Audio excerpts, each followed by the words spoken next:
She couldn't sit still. Her mind was racing. Her breathing was shallow. And as she was talking to me, I could almost feel how much she was carrying. Work, family, relationship stress, worry about people she loved. All of it seemed to be sitting right there with her in that moment. And then after just a few slow breaths together, she started to cry. Not because anything bad had happened in that moment. Actually, it was almost the opposite. For the first time in what sounded like a very long time, she had stopped. She wasn't fixing anything. She wasn't taking care of anybody. She wasn't trying to hold everything together in that moment. She was just there.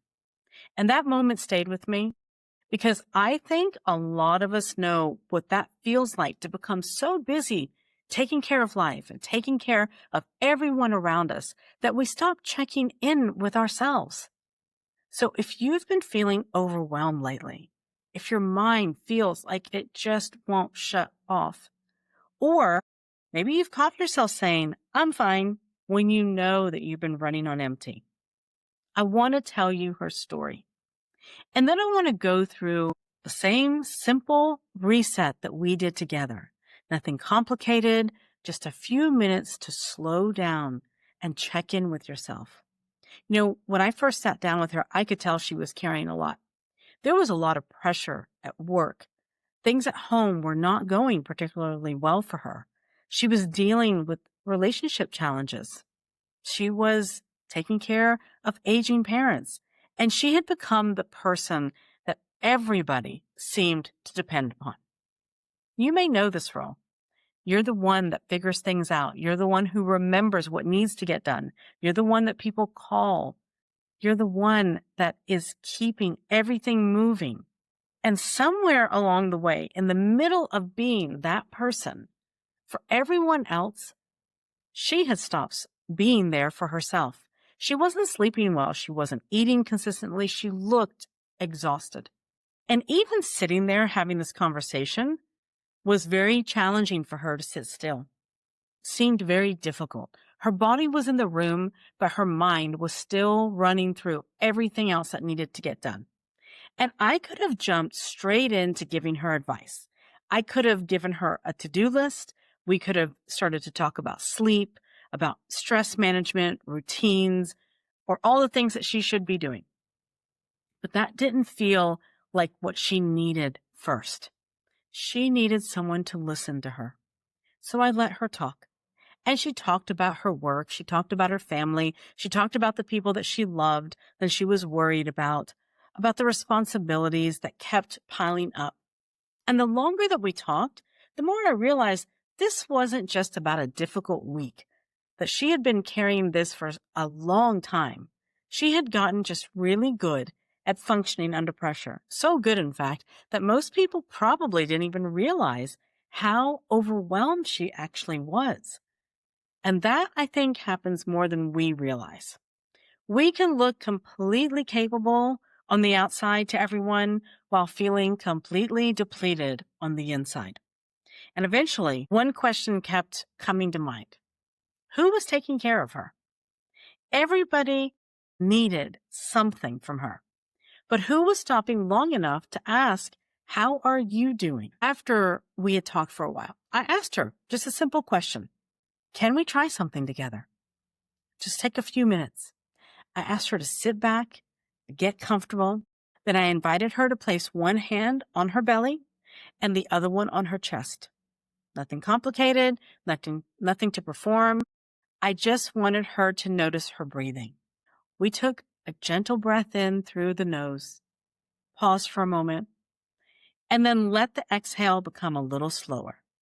The first breath wasn't easy. She was still tense, so we didn't force it. We just tried again. And another gentle breath in, a pause, and a slow exhale. Then another.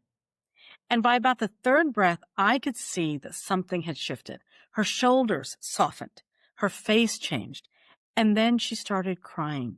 Now, I didn't look at those tears as though something had gone wrong.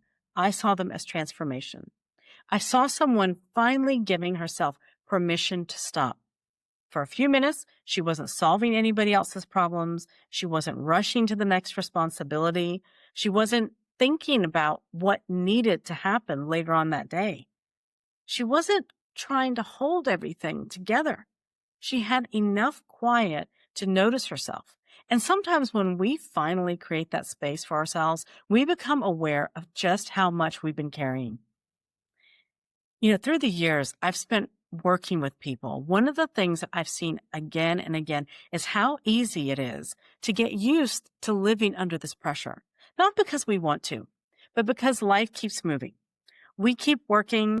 We keep on taking care of people. We keep on answering messages. We keep on solving problems. We keep on handling the next thing. And after a while, being overwhelmed can start to feel normal. Someone asks you, "How are you?" And we automatically say, "I'm fine." And maybe you've done that yourself. I know a lot of us have. But I want you to think about something for a second. When was the last time that you asked yourself that question and actually waited for the answer? How am I doing? Not, how are the kids doing? How's your spouse doing? How are my parents doing? How's everyone at work doing? How is everything getting done? But actually, how are you doing? Because there's a big difference between getting through the day and actually checking in with yourself. Let's try something together. So I don't want to give you something to add to your ever-growing list of things to do. You probably have enough of that. Instead, I want to give you a few moments.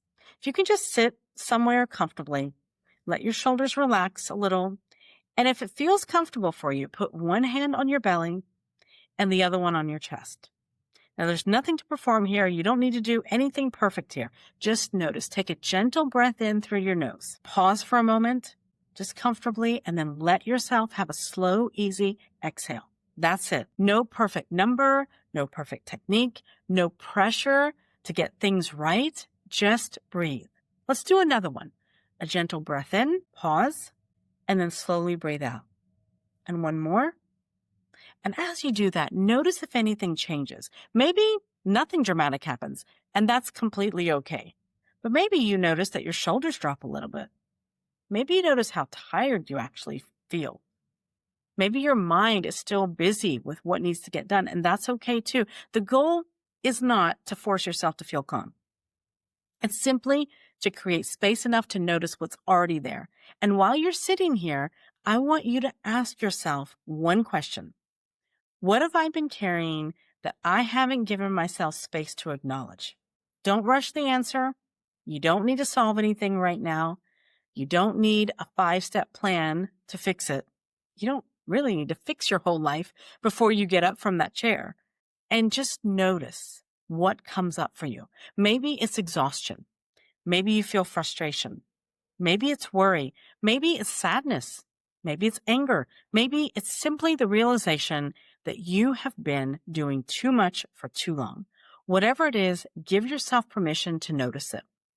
The woman I told you about didn't leave our conversation and suddenly have a completely different life. Her responsibilities were still there. Work was still there. Her family still needed her. There were still difficult things that she had to navigate, but something had changed. She had noticed herself again, and over time, she started creating a little more space for her own needs. She worked on getting better rest. She became more intentional when it came to eating and about taking care of the basics for herself. And she started creating small moments where she didn't have to be the responsible one for everybody else. That's the part I want you to take with you. Taking care of yourself doesn't always need to begin with a huge life overhaul.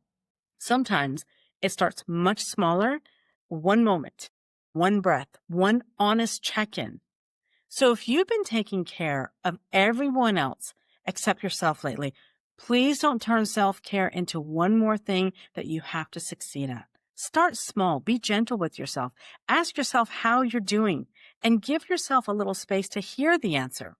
And if you'd like a little support doing that each week, I'd love to invite you to join my weekly reset newsletter. Once a week, I'll send you a simple reset, a chance to slow down, to reflect, reconnect with yourself, and move into the week ahead with a little more intention. You can join us using the link below. And if conversations like this are helpful to you, subscribe and join me here each week.